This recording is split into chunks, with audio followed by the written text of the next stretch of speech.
আমি গত বছর ভারতে গিয়েছিলাম বাবা। ভারতের একটা এলাকা, আমাকে ওই যে আসামের গুয়াহাটি বিমানবন্দরে নামাইয়া 4 ঘন্টা পর্যন্ত জিপে চড়াইয়া আমাকে নিতে নিতে বুড়িগঙ্গার চরের মধ্যে নিয়ে থামাইছে। বিশ্বাস করেন, আমার এত ভয় লাগলো, আমি চলন্ত গাড়ির ভিতর থেকে লাফ দিয়ে নেমে বললাম, আপনারা আমাকে কোথায় নিয়ে যান?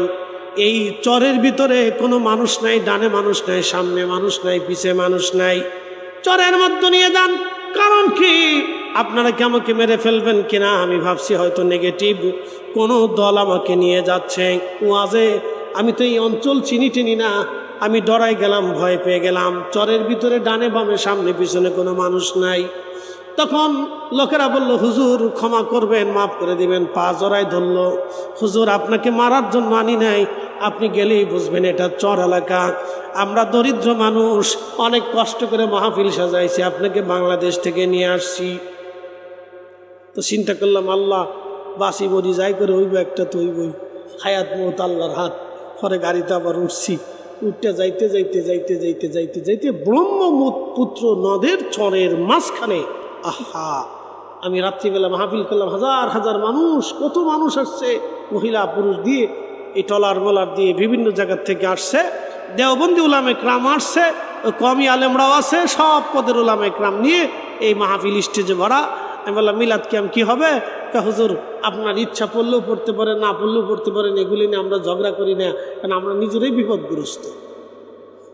হ্যাঁ, বাস্তব, আল্লাহর কসম করে বলি, সকালবেলা ফজরের নামাজ পড়ে যখন আমি বেরোচ্ছি, তখন রাস্তার 2 ধারে কোনো রাস্তাঘাট নেই, শহরের ভিতরেই কোনো রকম এই 2 ধারে মানুষ 20 টাকা 5 টাকার নোট 10 টাকার নোট নিয়ে দাঁড়াইয়া আমার সাথে মুসাফা করতেছে, দোয়া চাওয়ার জন্য আসতেছে। তাদের চেহারা, তাদের হাত পাগুলি কষ্ট দুঃখ দেখে আমার কাছে এতটাই লজ্জা লাগলো, ভিতর থেকে কান্না বের হয়ে আসতেছিল। আমি বললাম, 1 টাকাও লাগবে না, আপনাদের জন্য দোয়া করে দিয়ে যাব। তবে আবার যদি কোনো দিন আপনাদের এখানে আসি তো ফ্রি মাহফিল করবে, 1 টাকাও লাগবে না।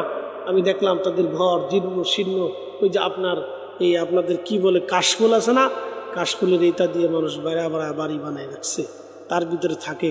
পোশাক আশাক দেখলে বোঝা যাবে কতটা দারিদ্রতা। আমি বললাম, কারণ কি? বললো, হুজুর এই ইন্ডিয়ান সরকার, এই বিজেপি আমাদেরকে কোনো কার্ড দেয় না, জাতীয়তার কোনো সনদ নাই, আমাদেরকে দেয় না, অথচ আমরা শত শত বছর ধরে এখানে বাস করি, আমাদেরকে কোনো সনদ দেয় না। বলে কারণ কি? বলে আমরা মুসলমান।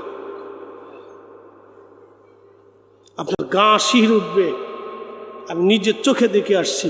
বললো, হুজুর আমাদের কোনো সুযোগ সুবিধা নেই, কোনো সরকারি অনুদান কিচ্ছু আমাদেরকে দেয় না, আমরা কোনো রকম চরের মানুষ।